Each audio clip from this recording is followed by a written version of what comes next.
खबरें जो हमें सीधा जोड़ती हैं आपसे, जिनका आपकी जिंदगी पर होता है सीधा असर।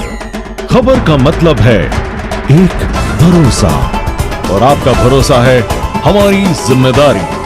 ATL टीवी, भरोसा अलवर का। नमस्कार, आप देख रहे हैं ATL न्यूज और आपके साथ मैं हूं रविंद्र तिवारी। पेश है आज की हेडलाइंस।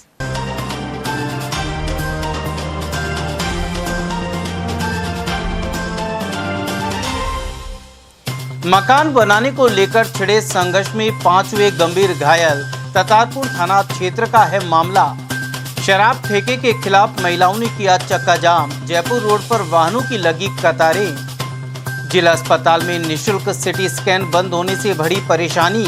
निजी जांच केंद्रों का लेना पड़ रहा सहारा। और नामांकन बढ़ने के बाद 1,78,000 पर पहुंची 12वीं तक के विद्यार्थियों की तादाद। सरकारी स्कूलों में जारी है प्रवेशोत्सव। और अब जानते हैं खबरों को विस्तार से।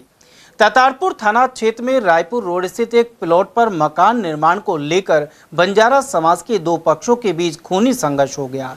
पीड़ित पक्ष का आरोप है कि करीब 50 से 60 लोगों ने लाठी डंडों और पत्थरों से हमला कर दिया, जिसमें 5 लोग गंभीर रूप से घायल हो गए। इनमें 3 की हालत नाजुक है। घायलों को पहले ततारपुर अस्पताल ले जाया गया, जहां से प्राथमिक उपचार के बाद अलवर रेफर किया गया है। पीड़ित जीतराम ने बताया कि रायपुर रोड पर उनकी जमीन का विधिवत पट्टा है। आरोप है कि बच्चन और सिमुड़ा पंजारा ने उनके प्लॉट के पास डेरा डाल रखा है और पहले भी विवाद कर चुके हैं। इसी कारण उनका परिवार कुछ समय के लिए खेतड़ी के पास सिंघाना चला गया था।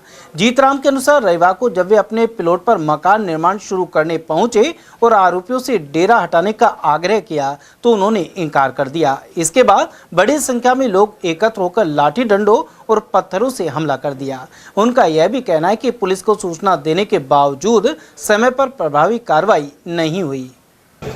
सब मन बुलाया और कि तुम आ जाओ, मैं देख लें अपना, लड़ाई भी कोई भी होता हम सट लेंगे। जो नाम आता है हमारे प्लाट में डेरा लाग रहा किया साइड में ठाले बता डेरा मकान बना में, जो उसने उठाया भी नहीं और हमला कर दिया सारा। पत्थर कौन कौन ने हमला किया है? बिंजारे सारे कौन से 60-70 में 4-5 आदमी घर घर का। अच्छा, किन किन के लगी है? मेरी बहन छोटी बच्ची है, मेरे से 2, एक बहन से और भी छोटी। क्या नाम है? छोटी सुगना, और एक मेरी मम्मी का लाग गई, एक मेरे पापा का। क्या नाम है मम्मी पापा का? लाठी लाग गई। मम्मी पापा क्या नाम है? मेरे पापा का नाम छोटेलाल, मम्मी का नाम संतोष और का नाम सुगना। और आपके? मेरा नाम जीतराम। अलवर जयपुर मार्ग स्थित दौलत नगर में प्रस्तावित शराब ठेका ब्रांच के विरोध में स्थानीय महिलाओं ने भारी आक्रोश जताते हुए रास्ता रोक दिया।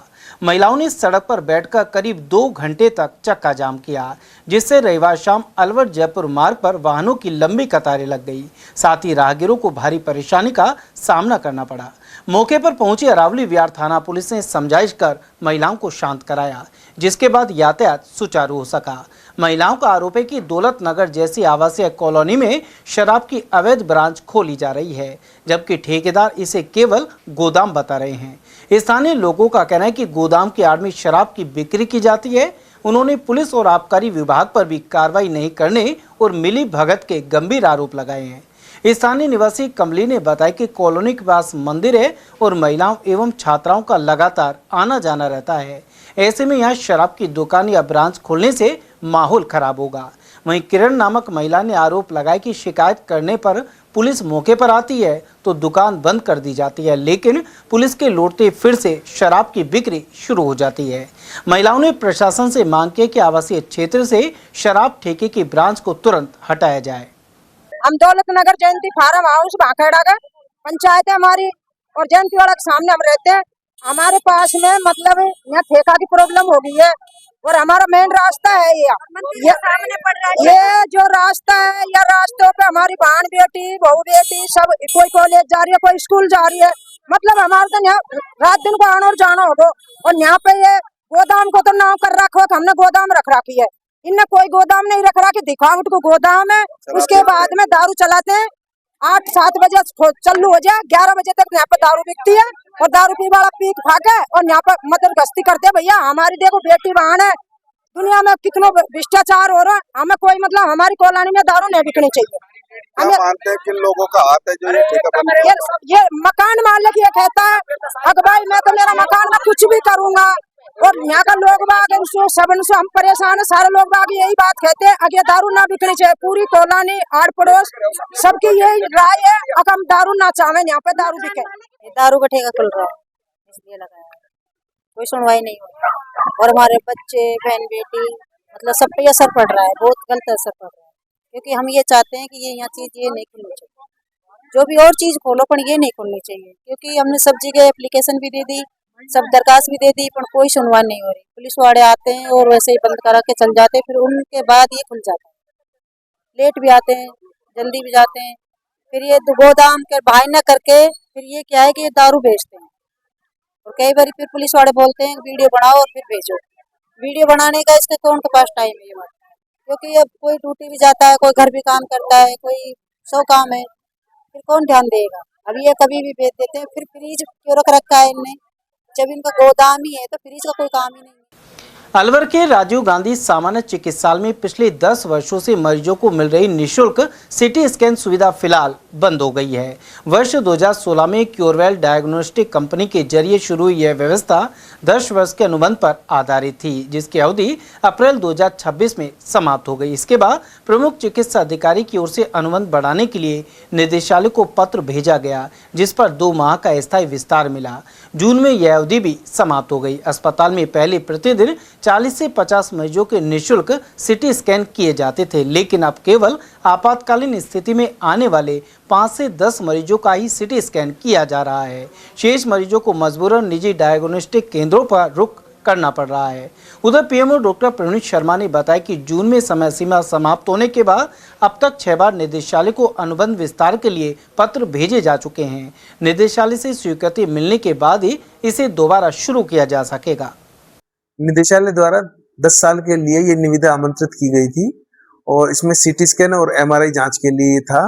इसमें एमआरआई जांच तो चालू है अभी, लेकिन सीटी स्कैन के लिए जो 10 साल का वक्त था वो पूर्ण हो चुका है। इसमें 2 महीने की अभिवृद्धि की गई है 10 अप्रैल से 10 जून तक, लेकिन अब 10 जून के बाद में इसमें निदेशालय स्तर से ही अभिवृद्धि होनी बाकी है। इसके लिए 6 बार स्मरण पत्र लिखा जा चुका है और वहीं से लिखित आदेश की प्राप्ति का इंतजार है। अभी इसमें जो गंभीर मरीज एक्सीडेंट वाले हैं उनका और माँ योजना के अंदर जो मरीज हैं उनका इलाज किया जा रहा है, लेकिन अब आगे और इसको चालू रखने के लिए निदेशालय स्तर से आदेशों की प्राप्ति का इंतजार है। गौरतलब है कि निजी डायग्नोस्टिक केंद्रों पर सिटी स्कैन कराने के लिए मरीजों को लगभग 2,500 से 3,500 रुपए तक खर्च करने पड़ते हैं। ऐसे में निःशुल्क सुविधा बंद होने से आर्थिक रूप से कमजोर मरीजों को परेशानियां बढ़ गई हैं। हालांकि अस्पताल में एमआरआई जांच फिलहाल नियमित रूप से जारी है, लेकिन उसका अनुबंध भी जल्दी समाप्त होने वाला है। खैरतल थाना क्षेत्र के गिरवास गांव में गत रात एक युवक पर कुल्हाड़ी से हमला करने का मामला सामने आया है। घायल युवक को परिजन खैरतल अस्पताल लेकर पहुंचे, जहां से घायल युवक नितेश नट को गंभीर हाथ के चलते अलवर जिला अस्पताल के लिए रेफर कर दिया गया। घायल युवक ने बताया कि ग्राम झारखेड़ा में पुरानी भूमि विवाद को लेकर आदिल नाम का युवक पुरानी रंजिश रखता था। कुछ दिन पूर्व झारखेड़ा गांव में क्रिकेट खेलने के दौरान नितेश और आदिल का झगड़ा हुआ था। इसी रंजिश को लेकर आदिल ने गिरवास गांव में पहुंचकर नितेश नट पर कुल्हाड़ी से हमला कर दिया। कुल्हाड़ी के हमले में युवक के कान के पास गंभीर चोट लगी और करीब 23 टांके आए हैं। साथ ही पुलिस मामले की जांच करने में जुटी हुई है। अलवर जिले में इस बार सरकारी स्कूलों में अप्रैल से लेकर 20 जुलाई तक करीबन 8200 विद्यार्थियों का नामांकन बढ़ा है। साथ ही 25 जुलाई तक नामांकन प्रक्रिया जारी है। जिला शिक्षा अधिकारी प्रारंभिक देवेंद्र सिंह ने बताया कि 12वीं तक के कक्षाओं में विद्यार्थियों की संख्या 1,78,200 के करीब है, जबकि अप्रैल से पहले नामांकन की संख्या 1,70,000 के लगभग थी। उन्होंने उम्मीद जताई कि आगामी कुछ समय में यह संख्या 1,80,000 से ज़्यादा हो जाएगी। उनका यह भी कहना था कि सरकारी विद्यालयों में गुणवत्तापूर्ण शिक्षा दी जा रही है। लगातार नामांकन बढ़ रहा है। पिछली बार जो नामांकन था उसके करीब लगभग 1,80,000 के करीब नामांकन था। इस बार 1 अप्रैल से सत्र प्रारंभ हुआ है, तो नामांकन लगभग 1,80,000 के करीब पहुंचने की स्थिति है। लगभग हम 1,78,000 200 तक पहुंच चुके हैं। अभी प्रवेश की तिथि भी 25 जुलाई तक बढ़ा दी गई है और 1 से 8 तक सत्र पर्यंत चलता है नामांकन का कार्य।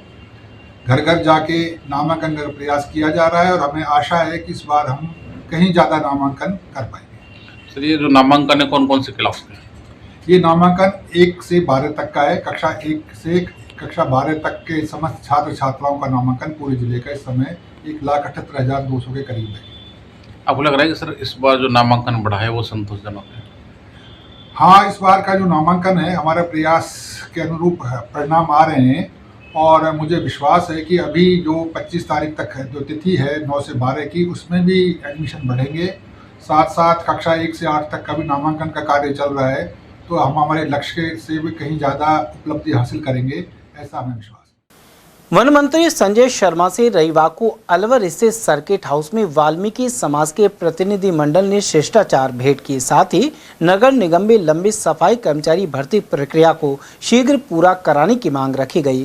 प्रतिनिधि मंडल ने मंत्री शर्मा को अवगत कराया कि लंबे समय से भर्ती प्रक्रिया लंबित होने के कारण अनेक अभ्यर्थी रोजगार से वंचित हैं। उन्होंने भर्ती प्रक्रिया को शीघ्र पूरा कर योग्य अभ्यर्थियों को नियुक्ति प्रदान करने का आग्रह किया।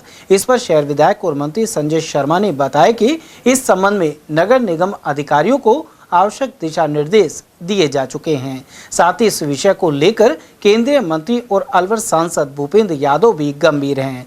इसके बाद वन मंत्री शर्मा ने गुरु नानक वाटिका में अपने प्रतिदिन पौधरोपण करने के संकल्प के तहत पौधे लगाए। उन्होंने कहा कि राज्य सरकार द्वारा राजस्थान को हरा भरा बनाने के उद्देश्य से हरियालो राजस्थान अभियान संचालित किया गया है। राजस्थान विधानसभा में नेता प्रतिपक्ष टीकाराम जूली ने मोती डोंगरी स्थित अपने कार्यालय पर जन सुनवाई की। यहां बड़ी संख्या में पहुंचे लोगों ने शिक्षा, पुलिस प्रशासन और अन्य जनहित से जुड़े मामलों से अवगत कराया। कॉलेज के कई छात्र डिग्री समय पर नहीं मिलने की समस्या लेकर पहुंचे और समाधान की मांग की। वहीं पुलिस एवं प्रशासनिक मामलों में लंबी शिकायतों के निस्तारण को लेकर भी लोगों ने ज्ञापन सौंपे। ग्रामीण क्षेत्रों से आए नागरिकों ने भी पेयजल, सड़क, राजस्व और अन्य स्थानीय समस्याएं जूली के समक्ष रखी। टीकाराम जूली ने सभी शिकायतों को गंभीरता से सुनते हुए संबंधित अधिकारियों से बातचीत कर आवश्यक कार्रवाई करने और समस्याओं का शीघ्र समाधान सुनिश्चित करने के निर्देश दिए हैं। उधर टीकाराम जूली ने देश की वर्तमान राजनीतिक परिस्थितियों और लोकतंत्र पर हो रहे हमलों को लेकर केंद्र की भाजपा सरकार पर तीखा हमला बोला है।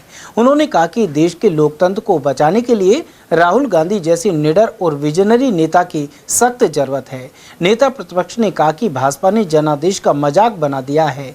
मतदाता कांग्रेस या किसी अन्य दल की विचारधारा देखकर वोट देते हैं और कल ही वह नेता दूसरी पार्टी में शामिल हो जाता है।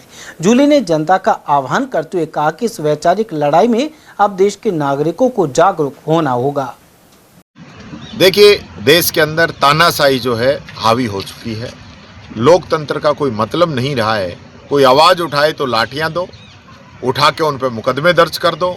आज छोटे छोटे बच्चे भी अगर कोई ज्ञापन देते हैं तो अधिकारी कर्मचारी ज्ञापन तक लेने नहीं आते हैं। बच्चे प्रोटेस्ट करते हैं तो मुकदमे लगा देते हैं। आज दिल्ली के अंदर जो हालत इन लोगों ने पैदा की है, आज मैं देख रहा था निहत्थे बच्चों पे वहाँ लाठियाँ बरसाई गई, आंसू गैस के गोले छोड़े गए। गांधी जी के देश में गांधीवादी तरीके से कोई अनशन नहीं कर सकता। सोनम वांगचुक जो है पिछले 20 दिनों से धरने पे बैठे थे। सरकार का कोई नुमाइंदा नहीं आया, कोई मंत्री नहीं आया, कोई अधिकारी नहीं आया कि आके वार्ता करे। पेपर लीक का जो मुख्य जिसकी जिम्मेदारी बनती है हमारी उच्च शिक्षा मंत्री, उनका इस्तीफा होना चाहिए। पेपर लीक पे पेपर लीक हो रहे, एक एक परिवार के 10-10 डॉक्टर बन गए और जो मेहनत करने वाले बेचारे चुप रह के बैठ गए। 25 से ज़्यादा बच्चे सुसाइड कर चुके हैं और सरकार के पास एक शब्द नहीं उनके लिए बोलने का। गरीब मजदूर जैसे तैसे करके अपने बच्चों को पढ़ाता है, मेहनत कराता है और बच्चे जब पेपर देते हैं तो पेपर लीक हो जाता है। मोदी जी के कुर्सी पे बैठने के बाद में 150 से अधिक पेपर लीक हो चुके हैं। जवाब देना चाहिए मोदी जी को। अलवर के पास देसुला गांव में बेशकीमती गोचर भूमि पर कब्जा दिलाने के लिए फर्जी पट्टों को लेकर आरोप गरमाए हुए हैं। इसमें निवर्तमान सरपंच विवादों के घेरे में है।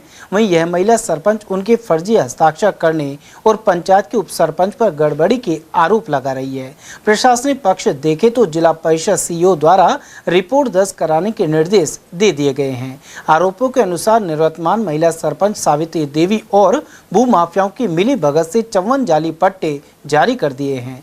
इनकी सब रजिस्ट्रार कार्यालय से रजिस्ट्री भी करवा ली गई। बाजार में इस जमीन का मूल्य 5 करोड़ रुपए प्रति बीघा है। इस 20 बीघा गोचर भूमि घोटाले का कुल अनुमानित मूल्य लगभग 100 करोड़ रुपए माना जा रहा है। जांच रिपोर्ट के अनुसार 2002 में दिवंगत हो चुके एक व्यक्ति के नाम पर वर्ष 2025 में फर्जी पट्टा जारी कर दिया गया। कई दस्तावेजों में रिश्तों में भारी हेरफेर करते हुए पिता को पुत्र और पुत्र को पिता दर्शा दिया गया। कई पट्टों में एक समान जानकारी दर्ज पाई गई। यहाँ तक कि एक ही पट्टा संख्या 18 भी कई लोगों को जारी कर देने के आरोप हैं।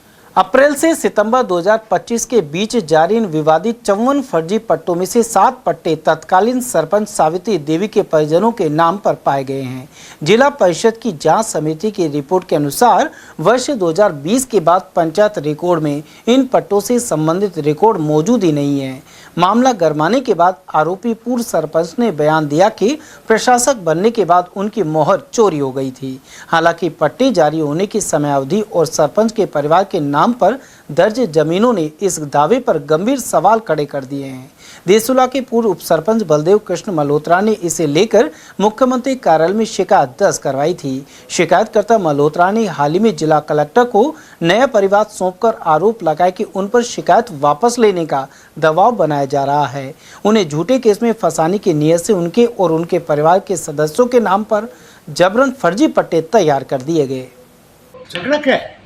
इन्होंने पट्टे बनाए गौचर में 150-200 बीघा गोचर है, जिसमें इन्होंने 150-200 पट्टे बना दिए।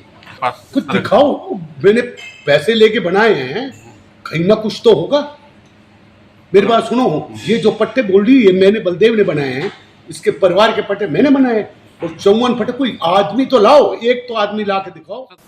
उधर वृद्ध सरपंच सावित्री देवी ने भी गंभीर आरोप लगाए हैं। ग्राम पंचायत की वर्तमान प्रशासक एवं सरपंच ने पत्रकार वार्ता कर पूरे मामले में खुद को निर्दोष बताते हुए बलदेव मल्होत्रा और उसके परिवार पर गंभीर आरोप लगाए।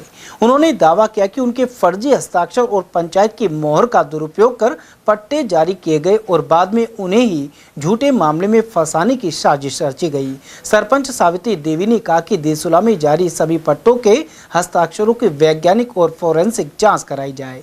उनका कहना है कि जांच होते ही सामने आ जाएगा कि किन पट्टों पर असली हस्ताक्षर है और किन पर फर्जी।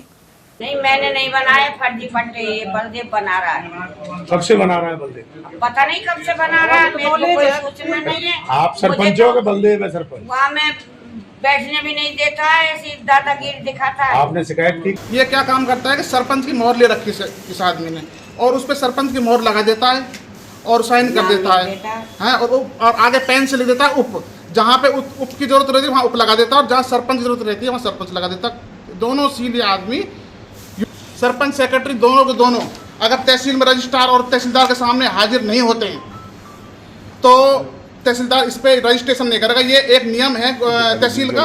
जब तक सरपंच सेक्रेटरी दोनों रजिस्ट्रार मैडम और तहसीलदार मैडम के सामने पेश नहीं होंगे तब तक पट्टा रजिस्ट्रेशन नहीं होगा। मैं ये चाहता हूँ कि इसकी जांच हो। मेन चीज मैं ये चाहता हूँ कि सर ये जो पट्टों पे साइन है सरपंच के, इस सरपंच के साइन का चेक जांच करेगा। आप कह रहे हो इनके नहीं है? हाँ जी। तो आपने क्या 420 का मुकदमा दर्ज कराया क्या? बिल्कुल कराया साहब, मुकदमा मैंने सब जगह दे रखा, एसपी साहब के दे रखा, कलेक्टर महोदय के दे रखा। गौरतलब है कि इस मामले की गंभीरता को देखते हुए जिला कलेक्टर आरतिका शुक्ला ने कड़ा रुख अपनाया है। कलेक्टर ने जिला परिषद सीईओ द्वारा जांच समिति की रिपोर्ट पर कोई ठोस कानूनी कार्रवाई नहीं होने पर नाराजगी व्यक्त की है। उन्होंने उमरेन की विकास अधिकारी आरती से इसे लेकर स्पष्टीकरण भी मांगा है। वहीं जिला परिषद के मुख्य कार्यकारी अधिकारी सालुके गौरव रविंद्र ने वीडियो को तत्कालीन सरपंच और अन्य दोषियों के खिलाफ तत्काल एफआईआर दर्ज कराने के निर्देश जारी कर दिए हैं। बहरहाल यह मामला चर्चा का विषय बना हुआ है और वास्तविक तथ्य पूरी जांच के बाद सामने आ पाएंगे। अलवर में मीरा धाम ट्रस्ट द्वारा रविवार को राजगुप्ता सभागार में ट्रस्ट के वरिष्ठ उपाध्यक्ष मोहन पूजावाली का अभिनंदन हुआ। नेहरू उद्यान विकास समिति के अध्यक्ष कृष्ण कुमार खंडेलवाल ने साफा पहनाकर उनका अभिनंदन किया। इस अवसर पर युवा समाजसेवी महेंद्र गोयल, लक्ष्मी सिंह, रवि कुमार गोयल, नवीन शर्मा एवं आशा शर्मा ने दुपट्टा पहनाया। संस्था के सचिव एवं सेवानिवृत्त अधिशासी अभियंता ने स्मृति चिन्ह भेंट किए। साथ ही मीराधाम ट्रस्ट की अध्यक्षा राज गुप्ता ने श्री जी की माला एवं तस्वीर भेंट कर और बालिका कनक शर्मा ने तिलक लगाकर उन्हें सम्मानित किया। कार्यक्रम के दौरान रंगकर्मी राजेंद्र सिंह शर्मा पप्पी ने गीत संगीत की मनमोहक प्रस्तुतियां दी। अंत में पौधरोपण कर पर्यावरण संरक्षण का संदेश दिया गया। अवैध कनेक्शन को लेकर जलदाय विभाग अधिकारियों को ज्ञापन सौंपा गया है। जागरूक नागरिक दीप सिंह ने बताया कि खनिज भवन के पास विजय मंदिर रोड शिवाजी पार्क में कई घरों में नल के अवैध कनेक्शन किए जा रहे हैं। शिकायत के बाद भी कोई कर्मचारी मौके पर नहीं पहुंचा। दीप सिंह के अनुसार वे लगातार बिल का भुगतान कर रहे हैं, लेकिन नलों में पानी नहीं आ रहा। समस्या ये है कि साहब जलदाय विभाग अधिकारियों के द्वारा से अवैध कनेक्शन इतने हो रहे हैं कि लोगों के जो कनेक्शन है उनको पूर्तियाँ नहीं हो पा रही और जलदाय विभाग के कर्मचारियों के द्वारा अवैध पैसा लेकर उनको कनेक्शन किया जा रहा है। इसकी शिकायत मैंने संपर्क पोर्टल पर भी डाली थी है जिसमें मौके पे आज तक ना आईएन आया है, ना जलदाय विभाग के कोई भी कर्मचारी आए हैं और फिर उसके बाद में मैंने लिखित रूप में उनको मैंने भेजा है। उसके बावजूद आज दिनांक तक भी ये लोग नहीं आ रहे और इतने अवैध कनेक्शन हो रहे हैं, ना मौके पे आ रहे हैं। तो इसका मतलब यही है कि इन लोगों की साजिश है। कौन सी जगह? ये शिकारी का बास खनिज भवन के पास गणपत आरा मशीन, यहाँ पर अवैध कनेक्शन हुआ है जिसकी बाकायदे मैंने मीडिया को फुटेज दी है और उनको भी मैंने परिवार के अंदर अंकित किया है, बताया है कि आप मौके पे देखिए। हमारे पास में सीसीटीवी कैमरे की फुटेज है और हमने फुटेज ली हुई है। उसके बावजूद भी मतलब यानी कि प्रशासन जलदाय विभाग के अधिकारी यानी कि वहाँ पर ना अवैध कनेक्शन हटाएं और इतने हौसले बुलंद है कि सब शिकायतें करते हैं तो मारपीट पे उतरते हैं, झगड़ाओं पे उतरते हैं। भारत स्काउट गाइड की ओर से अलवर के नजर बगीचे में बीएसटीसी कर रही महिला छात्र अध्यापिकाओं के लिए कैंप लग रहा है। 7 दिवसीय ग्रुप शिविर के दौरान सेल्फ डिफेंस के लिए भी प्रशिक्षित किया जा रहा है। सीओ विजय लक्ष्मी रोहिला ने यह जानकारी दी। उन्होंने बताया कि रानी लक्ष्मीबाई मार्शल आर्ट ग्रुप की ट्रेनर पायल सैनी और दीपक सैनी द्वारा इन छात्र अध्यापिकाओं को आत्मरक्षा के गुर सिखाए जा रहे हैं। राजस्थान राज्य भारत स्काउट गाइड जिला मुख्यालय अलवर के तत्वाधान में 7 दिवसीय डीएलएड शिविर चल रहा है, जिसमें कि समस्त गतिविधियों के साथ साथ इनमें एक चीज शामिल की है जो कि सेल्फ डिफेंस के रूप में है। इसमें पायल सैनी जो कि लक्ष्मीबाई सशक्त करके एक एनजीओ है जो कि बच्चों को आत्मनिर्भर बनाना सिखाती है। वे 4 दिन तक यहाँ पर उनको निःशुल्क सेल्फ डिफेंस का कोर्स करवा रहे हैं, जिसमें दीपक सैनी उनके साथ उनके भाई और उनकी पूरी टीम यहाँ पर आती है और बच्चों को 2 घंटे निःशुल्क आत्मरक्षा प्रशिक्षण देती है। Sunday on cycle fit India अभियान के तहत रविवार को साइकिल दौड़ रैली का आयोजन किया गया। इसमें करीब 80 साइकिलिस्ट ने भाग लिया। दौड़ को मुख्य अतिथि सीएमएचओ डॉक्टर योगेंद्र शर्मा ने झंडी दिखाकर रवाना किया। इस दौरान जिला programme coordinator doctor Shailendra Sharma, hockey national gold medallist Shivani Saini, जिला ओलंपिक संघ सचिव पन्नालाल सैनी सहित जिला खेल अधिकारी अंजना शर्मा और भारतीय खेल प्राधिकरण अधिकारी शिव कुमार सैनी मौजूद रहे। साइकिल दौड़ प्रताप ऑडिटोरियम से प्रारंभ हुई। वहीं संजोग मैरिज गार्डन पर पन्नालाल सैनी द्वारा प्रतिभागियों को व्यायाम कराया गया। फिट इंडिया अभियान के तहत संडे ऑन साइकिल अभियान प्रधानमंत्री द्वारा शुरू किया गया एक ड्रीम प्रोजेक्ट है। इसका उद्देश्य नागरिकों को अपने स्वास्थ्य के प्रति जागरूक करना है। Indian red cross society Alwar द्वारा पुलिस ट्रेनिंग स्कूल ठेकड़ा में 340 प्रशिक्षु आरक्षी को बेसिक लाइफ सपोर्ट एवं सीपीआर की ट्रेनिंग दी गई। कमांडेंट भंवर सिंह राठौड़ द्वारा पत्र भेजने के बाद Indian red cross society Alwar के चेयरमैन डॉक्टर एससी मित्तल ने बैठक में चीफ ट्रेनर डॉक्टर कुमुद गुप्ता को ट्रेनिंग के लिए नियुक्त किया था। सोसाइटी के सचिव डॉक्टर रूप सिंह ने बताया कि इससे पूर्व करीब 19 पुलिस थाना में बेसिक लाइफ सपोर्ट एवं CPI की ट्रेनिंग दी जा चुकी है। उधर सेंट जॉन एम्बुलेंस इंडिया की अलवर शाखा के चेयरमैन गिरीश गुप्ता के अनुसार सड़क सुरक्षा कार्य योजना के अंतर्गत दुर्घटना में घायल व्यक्ति को प्राथमिक उपचार उपलब्ध करवाना जरूरी है। इसके लिए प्रशिक्षण दिया जाता है। जयपुर के मजदूर किसान भवन में अखिल भारतीय किसान सभा और सीटू के संयुक्त सम्मेलन में अलवर के प्रतिनिधियों ने भाग लिया। इसके अलावा राज्य के कई जिलों से 300 प्रतिनिधि शामिल हुए। संयुक्त सम्मेलन में 10 अगस्त को जेल भरो आंदोलन पर रणनीति बनाई गई। साथ ही सोनम वांगचुक को दिल्ली पुलिस द्वारा जबरन उठाकर हॉस्पिटल में भर्ती करने के खिलाफ विरोध प्रदर्शन किया गया।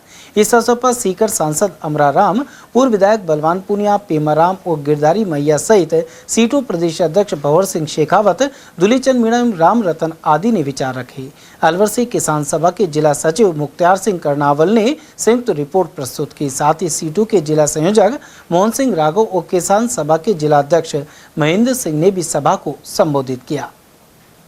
अलवर में बीच का मोहल्ला नेमिनाथ स्वामी जैन मंदिर में सोमवार को निर्वाण उत्सव मना। यहाँ नेमिनाथ भगवान का निर्वाण उत्सव मनाने के साथ ही सुबह निर्वाण लाडू चढ़ाया गया। इसके तहत सुबह सबसे पहले शांति धारा और नित्य नियम पूजन हुआ। इसके बाद शहर भर से आए श्रद्धालुओं की मौजूदगी में भक्ति भाव के साथ निर्वाण लाडू चढ़ाया गया। साथ ही जानकारी दी गई कि भगवान नेमिनाथ का जन्म शौर्यपुर बटेश्वर में हुआ था और यह श्री कृष्ण एवं बलदाऊ जी के चचेरे भाई थे। वे जैन संप्रदाय के 24 तीर्थंकरों में से 22वें तीर्थंकर थे। सावन के लोक गीतों में प्रकृति, प्रेम और दर्शन विषय पर संगोष्ठी राठ की चौपाल का ऑनलाइन आयोजन किया गया। यह कार्यक्रम प्रवासी भारतीयों की सांस्कृतिक संस्था साझा संसार फाउंडेशन नीदरलैंड एवं जाट भैरव ने पूर्व राजनयिक शिव मोहन सिंह की अध्यक्षता में किया।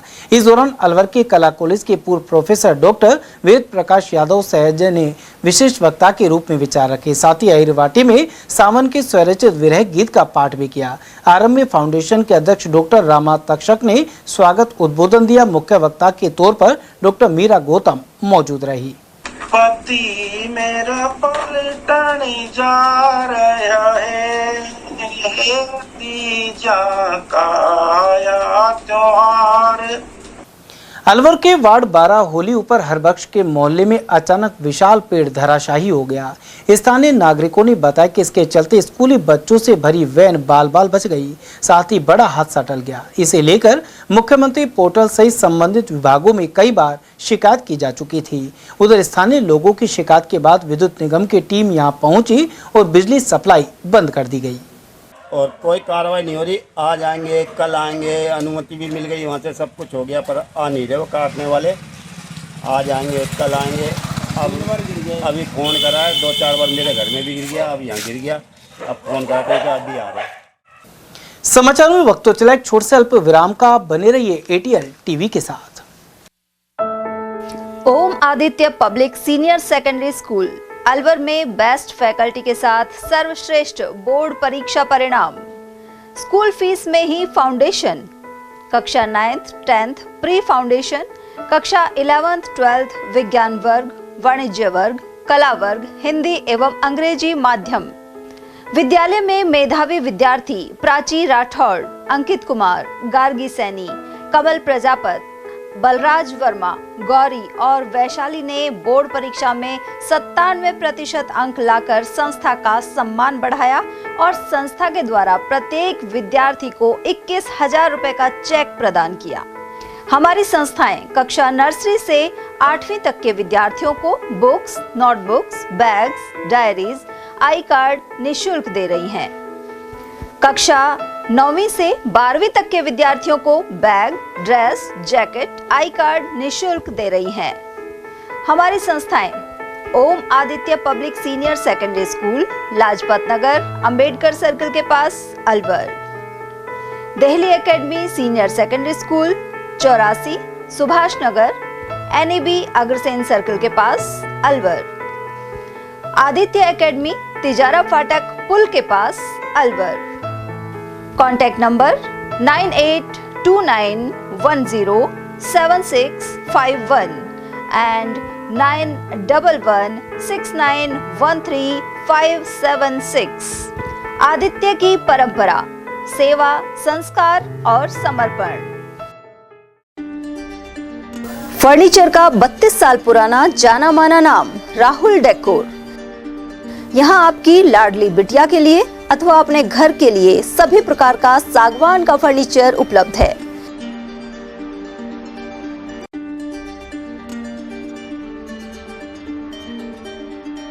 Double bed, dressing table, sofa set सागवान एवं कपड़े वाले तथा सेंटर टेबल, भट्टी कलर, स्टील अलमारी, ब्रांडेड एवं सॉफ्टी फोम के गद्दे आपकी नाप तोल से बनाए जाते हैं।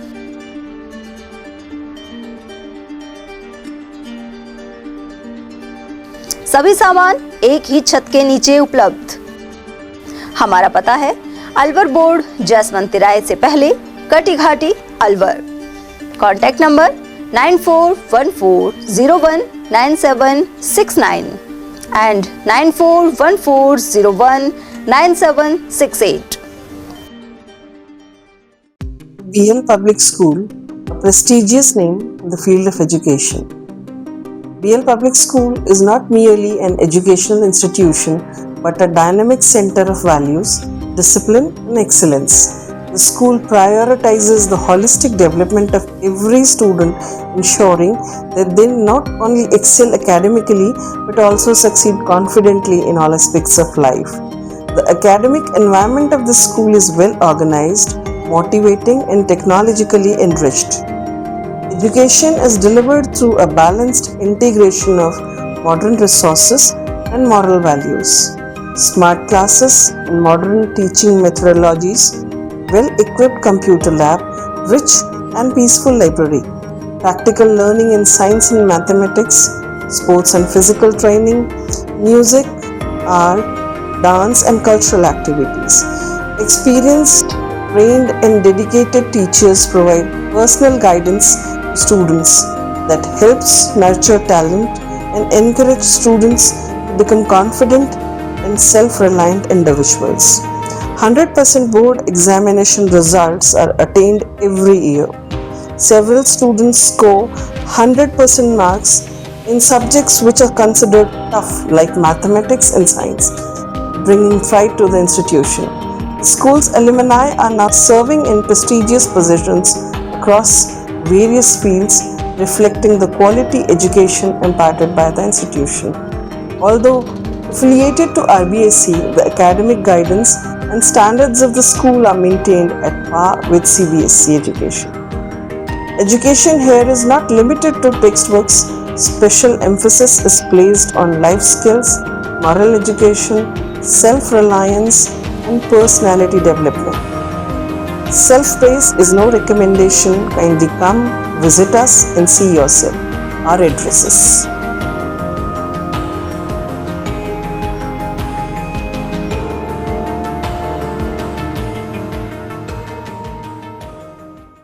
एटीएल द्वारा गर्मी के मौसम में वन्य जीवों के लिए जारी मुहिम के तहत काफी वर्षों से पानी और चारा बालाकिला जंगल में भेजा जा रहा है। मकसद यह है कि बेजुबान जानवरों को इस तेज गर्मी में पानी और चारे के लिए भटकना ना पड़े। एटीएल की इस मुहिम में आप लोग भी हमारे साथ सहयोग कर मूक प्राणियों की सेवा के जरिए पुण्य लाभ उठाएं। संपर्क करें मुकेश गुप्ता, निदेशक एटीएल, मोबाइल नंबर 9414019207। ब्रेक के बाद फिर से आपका स्वागत है। नटनिका बारा के समीप निर्भयपुरा राजकीय विद्यालय के पीछे रूपारेल नदी में बड़ी संख्या में मछलियां मृत हालत में मिली हैं। फिलहाल मछलियों की मौत के कारणों का पता नहीं चल सका है। स्थानीय निवासी चेतराम वर्मा एवं अन्य ग्रामीणों ने बताया कि नदी में अचानक इतनी बड़ी संख्या में मछलियां मृत मिली है। उनका कहना है कि इससे पहले भी इस तरह की घटनाएं हो चुकी हैं, लेकिन अब तक कारणों की जांच नहीं हुई। ग्रामीणों ने आशंका जताई कि यदि समय रहते मृत मछलियों को नहीं हटाया गया तो उनके सड़ने से दुर्गंध फैलेगी और आसपास का वातावरण प्रदूषित होगा। ग्रामीणों ने प्रशासन, वन विभाग और संबंधित विभागों से मांग की है कि मछलियों की मौत के कारणों की जांच कराई जाए। मच्छी नटनिका बारा से और निर्भयपुरा तक एनीकट के साइड में जितनी भी नदी में है, या तो कोई विषैली कोई दवा डाली है या गैस के, ये तो नहीं कह सकते कि भाई दवाई डाली है, लेकिन बहुत ज़्यादा मच्छी मर गई पर अब प्रशासन को ये वन विभाग आके ने साफ करे, नहीं जो बाकी मच्छी है वो भी सड़न से मरेंगी। तो हमारा तो ये वन विभाग से प्रशासन से यही है कि इसको साफ करवाएं। राजकीय महाविद्यालय राजगढ़ में शिक्षकों एवं वरिष्ठ सहायक के स्थानांतरण के विरोध में सोमवार को विद्यार्थियों का आक्रोश फूट पड़ा। छात्रों ने पहले महाविद्यालय के प्राचार्य को ज्ञापन सौंपा। इसके बाद कॉलेज परिसर से उपखंड अधिकारी कार्यालय तक पैदल मार्च निकालते हुए नारेबाजी की। वहीं विद्यार्थियों ने एसडीएम द्वारा उनका ज्ञापन स्वीकार नहीं करने का आरोप लगाया है। इससे नाराज छात्रों ने कार्यालय के मुख्य द्वार पर ही ज्ञापन चस्पा कर दिया। साथ ही ज्ञापन की प्रतियां जलाकर प्रशासन के खिलाफ जमकर नारेबाजी की। छात्र नेताओं ने बताया कि 5500 से अधिक विद्यार्थियों वाले इस कॉलेज में स्वीकृत 56 व्याख्याताओं के पदों के मुकाबले वर्तमान में केवल 39 व्याख्याता कार्यरत हैं।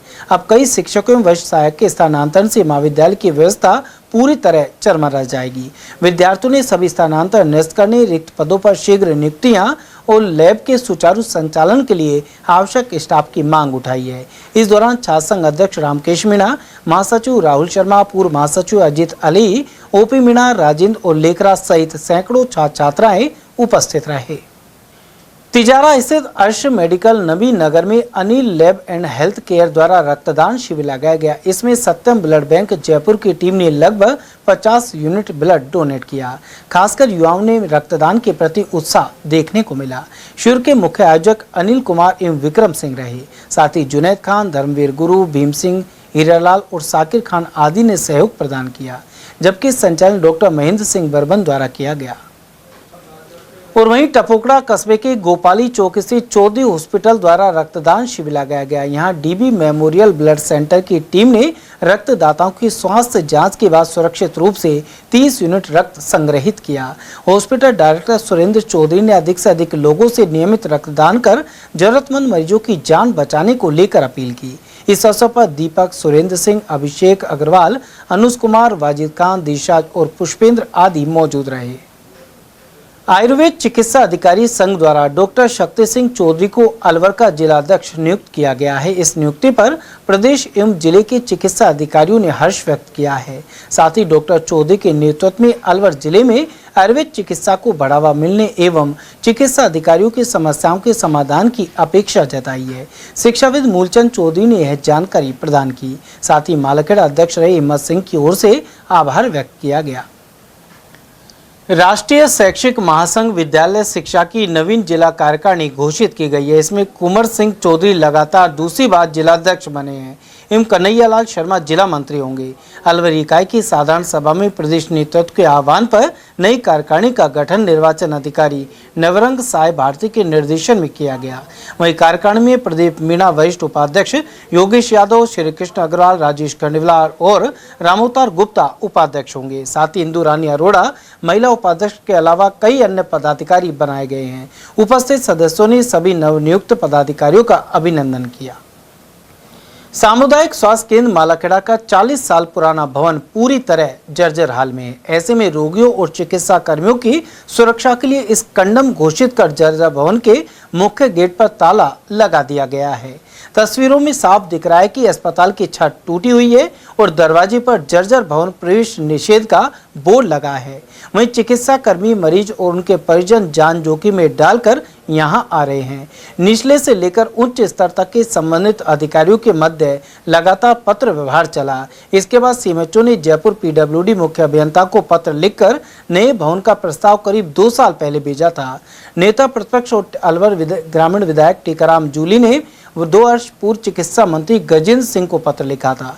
प्रदेश के जर्जर चिकित्सा संस्थानों की सूची में क्रमांक 7 पर सीएचसी मालाखेड़ा का नाम भी दर्ज है। जूली का कहना है कि जनित और कर्मचारियों के हित में 2 वर्ष पहले ही पत्र लिखा जा चुका है, लेकिन सरकार ध्यान नहीं दे रही। उधर स्थानीय निवासी हिम्मत सिंह, गोविंद जोशी, सतीश चौधरी, जगदीश जाट, शिवचरण बलाई, केदार शर्मा, ईश्वर सिंह चौहान और इंद्रजीत सिंह यादव ने जर्जर भवन को गिराकर नए भवन की मांग की है। उधर बीसीएमएचओ लोकेश मीणा ने जानकारी दी कि पुराने भवन के मुख्य दरवाजे को सुरक्षा की दृष्टि से बंद कर दिया गया है। मालाखेड़ा सीएससी को जो विजिट की थी एक्सीलेंस साहब और उनके द्वारा यहाँ जर्जर घोषित किया गया था, उस हिस्से को पूरी तरह सीज कर दिया गया है। वहाँ किसी भी मरीज या स्टाफ की कोई आवाजाही नहीं है। सभी जगह लॉक लगा दिया गया है। जो कमरे हैं, जो बरामदा है, वो पूरी तरह सील कर दिया गया है। अर्चना गुप्ता को दिल्ली भाजपा महिला मोर्चा के प्रदेश अध्यक्ष नियुक्त किया गया है। वे ग्राम बोलनी के शंकरबास के स्वर्गीय गणेशी लाल गुप्ता की पुत्रवधू एवं केएम गुप्ता की धर्मपत्नी हैं। उनकी नियुक्ति पर क्षेत्र के लोगों और भाजपाइयों सहित श्री कृष्ण गौशाला बम्बोरा के अध्यक्ष CS श्री कृष्ण गुप्ता ने हर्ष जताते हुए बधाई दी है। साथ ही उनके कुशल नेतृत्व, समर्पण एवं संगठनात्मक क्षमता से महिला सशक्तिकरण और जन सेवा के क्षेत्र में नए कीर्तिमान का भरोसा दिलाया है। मालाखेड़ा क्षेत्र के बडेर गांव के दरगू के पास स्थित शिव मंदिर में श्री राधा कृष्ण और श्री शिवदास महाराज की मूर्तियों को जल में वास करवाया गया। साथ ही श्रीमद् भागवत कथा सप्ताह के चौथे दिन आचार्य पंडित नवीन शास्त्री ने समुद्र मंथन, वामन चरित, श्री राम कथा और मथुरा की जेल में भगवान श्री कृष्ण जन्म लीला के प्रसंग सुनाए। साथ ही बालकृष्ण भगवान की सुंदर झांकी दिखाई गई। इस मौके पर मोर सिंह राजस्थानी ने भजनों की प्रस्तुतियां भी दी। कार्यक्रम में खुशीराम और मनोहर लाल पंडित ने भगवान का पूजन करवाया।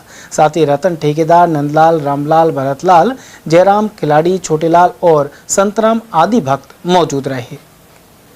आंगनबाड़ी कार्यकर्ताओं की लंबे समय से चल रही हड़ताल समाप्त होने के बाद सोमवार से अकबरपुर क्षेत्र में सभी केंद्रों पर कार्य फिर से शुरू हो गया। इससे बच्चों, गर्भवती एवं धात्री महिलाओं को मिलने वाली सेवाएं सुचारू हो गई हैं। गौरतलब है कि विभिन्न मांगों को लेकर आंगनबाड़ी कार्यकर्ता कई दिनों से हड़ताल पर थी। सरकार और संबंधित अधिकारियों से मिले आश्वासन के बाद हड़ताल समाप्त करने का निर्णय लिया गया था। ऐसे में लाभार्थी और अभिभावकों ने भी राहत की सांस ली है। अकबरपुर धर्मपुरा क्षेत्र में रविवार और सोमवार को हुई बारिश से लोगों को भीषण गर्मी से राहत मिली है। साथ ही यह बारिश किसानों के लिए भी राहत लेकर आई है, क्योंकि सूख रही बाजरे की फसल को नया जीवन दान मिला है। ग्रामीणों ने बताया कि पिछले कई दिनों से तेज धूप और गर्मी के कारण बाजरे की फसल मुरझाने लगी थी, जिससे किसान चिंतित थे। हालांकि 2 दिनों की बारिश के बाद खेतों में नमी बढ़ी है और फसल फिर से हरी भरी होने लगी है। किसानों को उम्मीद है कि यदि आगे भी अच्छी बारिश होती रही तो खरीफ फसलों का उत्पादन बेहतर रहेगा। वहीं ग्रामीणों का कहना है कि इस वर्ष कमजोर मानसून के कारण रूपारेल नदी में अभी तक पानी नहीं पहुंचा है। पिछले वर्ष इसी समय तक नदी में पर्याप्त जल प्रवाह हो गया था, जिससे जयसमंद बांध को भी लाभ मिला था, लेकिन इस बार अब तक नदी सूखी पड़ी है। ऐसे में क्षेत्र के किसान और ग्रामीण अब बेहतर मानसूनी बारिश की उम्मीद लगाए हुए हैं, जिससे रूपारेल नदी में जल प्रवाह शुरू हो सके। ज़्यादा नॉर्मल ही है, वैसे ज़्यादा थोड़ी है, ठीक ठाक है, तो बढ़िया है। जितनी हो जाए वो तो बढ़िया ही है भाई, किसानों के लिए आएगा तो करेगी कुछ। तो गर्मी पड़ रही थी कई दिनों से, रात में बहुत तगड़ी गर्मी पड़ रही है, आग उगल रही है, रात में लग गई। और बाजरा की फसल लिए कैसे रह गया? बाजरा की फसल बढ़िया होगी, बारिश होगी तो। बड़दोमेव क्षेत्र के ग्राम बाम्बोली में सोमवार को 11 kV हाईटेंशन बिजली लाइन की चपेट में आने से राष्ट्रीय पक्षी मोर की मौत हो गई। प्रत्यक्षदर्शियों के अनुसार यह मोर उड़ान के दौरान अचानक 11 kV हाईटेंशन लाइन से टकरा गया। करंट लगने से वह नीचे गिर पड़ा। घटना की सूचना मिलते ही श्री राम सेना के प्रदेश संगठन मंत्री मनोज जांगड़ मौके पर पहुंचे और मोर को बचाने का प्रयास किया। साथ ही उन्होंने तत्काल वन विभाग को सूचना दी। वन विभाग की टीम मौके के लिए रवाना हुई, लेकिन उनके पहुंचने से पहले ही मोर ने दम तोड़ दिया। इसके बाद वन विभाग की टीम ने आवश्यक कार्रवाई करते हुए मृत मोर को अपने कब्जे में लिया। घटना के बाद ग्रामीणों ने मांग की कि गांव से गुजर रही हाईटेंशन बिजली लाइनों को सुरक्षित बनाया जाए, साथ ही पक्षियों की सुरक्षा के लिए आवश्यक उपाय किए जाएं। बड़दोमेव में 11 दिवसीय जोहड़ वाले हनुमान मंदिर प्रीमियम लीग का रविवार देर शाम समापन हो गया है। इस टेनिस बॉल क्रिकेट टूर्नामेंट में क्षेत्र की टीमों ने शानदार खेल का प्रदर्शन किया, जबकि फाइनल मुकाबले में बूटोली की टीम ने बेहतरीन प्रदर्शन करते हुए खिताब अपने नाम किया। समापन समारोह के मुख्य अतिथि जोड़ वाले हनुमान मंदिर के महंत भक्त प्रहलाद महाराज रहे, जबकि अध्यक्षता आयोजन समिति के अध्यक्ष रोहिताश मीणा ने की। वहीं विशिष्ट अतिथि के रूप में थानाधिकारी पांचराम मीणा एवं पूर्व सरपंच राजेश जैन उपस्थित रहे। समिति से जुड़े राकेश मीणा और रवि मीणा ने आयोजन की जानकारी दी। विजेता टीम को 21,000 की नकद राशि एवं आकर्षक ट्रॉफी देकर सम्मानित किया गया। वहीं बड़दोमेव की टीम उप विजेता रही, जिसे 7100 नकद राशि एवं ट्रॉफी प्रदान की गई। तिजारा कस्बे के सूरजमुखी धाम पर मोनी बाबा गौशाला में प्रजापति समाज के जिला अध्यक्ष सतपाल प्रजापति ने अपने जन्मदिन के उपलक्ष्य में 51 पौधे लगाए, साथ ही गायों को गुड़ चारा खिलाया। उन्होंने बताया कि वातावरण को शुद्ध रखने के लिए हर व्यक्ति को पौधरोपण करना चाहिए। इस अवसर पर मंडल अध्यक्ष कपिल गुप्ता, प्रधानाचार्य सुभाष सैनी, पार्षद कमल पटेल, मोनू सेहरा, साहिल राठौड़, निरंजन सेन, लक्ष्मण, पवन कुमार, सुभाष प्रजापति और महावीर प्रसाद आदि मौजूद रहे। राजकीय उच्च माध्यमिक विद्यालय ग्राम गोंदपुर में V4U संस्था ने हर घर नशा मुक्त अभियान के तहत कार्यक्रम का आयोजन किया। कार्यक्रम का शुभारंभ छात्राओं द्वारा गायत्री महामंत्र के उच्चारण के साथ किया गया। वहीं अध्यक्ष नागेंद्र सिंह ने कहा कि नशा जीवन को धीरे धीरे समाप्त करने वाला सबसे बड़ा अभिशाप है। उन्होंने कहा है कि कभी भी किसी के बहकावे, दिखावे और दोस्तों के दबाव या केवल जिज्ञासा के कारण नशे को हाथ न लगाएं। वहीं उपाध्यक्ष चेतन सिंह ने मादक पदार्थों के बढ़ते उपयोग और उनके सेवन से होने वाली गंभीर बीमारियों के बढ़ते आंकड़ों की जानकारी दी। कार्यक्रम में ब्लॉक समन्वयक एवं सेवानिवृत्त सूबेदार मेजर दिलीप सिंह कुंतल ने युवाओं को नशे से दूर रहकर अनुशासित जीवन जीने का संदेश दिया, जबकि व्याख्याता हेमा अरोड़ा ने भी विचार रखे। वहीं विद्यार्थियों के लिए एक क्विज प्रतियोगिता भी रखी गई। मैं नागेंद्र सिंह V4U संस्थान से अध्यक्ष। जैसा कि आप देख रहे हैं, हमारी टीम काफ़ी वर्षों से हर घर नशा मुक्त हो की मंशा को लेकर हर घर नशा मुक्त अभियान को लगातार संचालित कर रही है। पहले कच्ची बस्तियों के अंदर, तो अब स्कूल और कॉलेज के अंदर युद्ध स्तर पर इस कार्यक्रम को ऑर्गेनाइज करते आ रहे हैं। आज भी हमारी टीम के द्वारा ग्राम गोंदपुर राजकीय उच्च माध्यमिक विद्यालय मालाखेड़ा क्षेत्र में कार्यक्रम आयोजित किया गया। बच्चों ने बहुत धैर्यपूर्वक इस कार्यक्रम को देखा और सुना। बच्चों को बताया कार्यक्रम में कि किस तरीके से नशा उनके जीवन को बर्बाद कर सकता है। अगर एक बच्चा या एक परिवार में से कोई भी सदस्य नशे की गिरफ्त में जाता है तो किस तरीके से उसका घर, उसका शरीर, उसका परिवार किस तरीके से बर्बाद करता चला जाता है। बच्चों को समझाया कि आपके माता पिता लगातार दिन रात मेहनत करते हैं, मजदूरी करते हैं, यह सोचकर कि उनका बच्चा डॉक्टर बनेगा, IAS बनेगा। लेकिन अगर वही बच्चा गलत संगत में पढ़कर अगर गलत दोस्त के साथ गलत दिशा में चला जाता है और नशे की गिरफ्त में आ जाता है तो उन माँ बाप के सपने टूट जाते हैं। बानसूर के हमीरपुर गांव में बानसूर विधायक देवी सिंह शेखावत ने 80 लाख की लागत से बनी सड़क का उद्घाटन किया। लगभग 2 किलोमीटर लंबी सड़क से क्षेत्र के हजारों ग्रामीणों को बेहतर आवागमन में सुविधा मिलेगी। ग्रामीणों का कहना था कि सड़क के अभाव में बरसात के दिनों में लोगों को भारी परेशानियों का सामना करना पड़ता था। इस अवसर पर विधायक शेखावत ने कहा कि राज्य सरकार ग्रामीण क्षेत्रों में आधारभूत सुविधाओं के विकास के लिए लगातार कार्य कर रही है। कार्यक्रम में हमीरपुर ग्राम पंचायत के प्रशासक सीता सैनी, माउनवास प्रशासक बबीता कंवर, माधाराम सैनी, धर्मपाल सैनी, विजय कुमार, ओम प्रकाश मोगर, अशोक शेखावत और रामपुर मंडल अध्यक्ष कर्ण सिंह ओला आदि मौजूद रहे। चलते चलते एक बार फिर से नजर डाल लेते हैं आज की हेडलाइंस पर।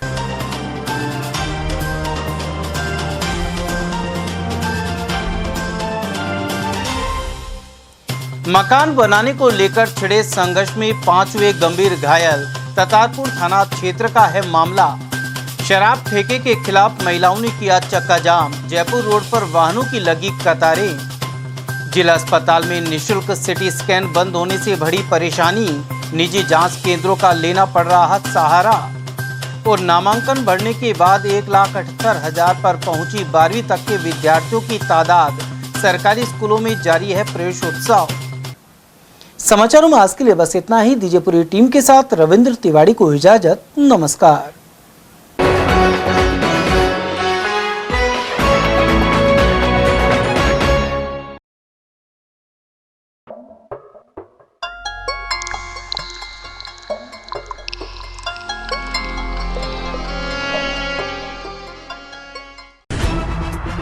खबरें जो हमें सीधा जोड़ती हैं आपसे, जिनका आपकी जिंदगी पर होता है सीधा असर। खबर का मतलब है एक भरोसा, और आपका भरोसा है हमारी जिम्मेदारी। ATL TV, भरोसा अलवर का।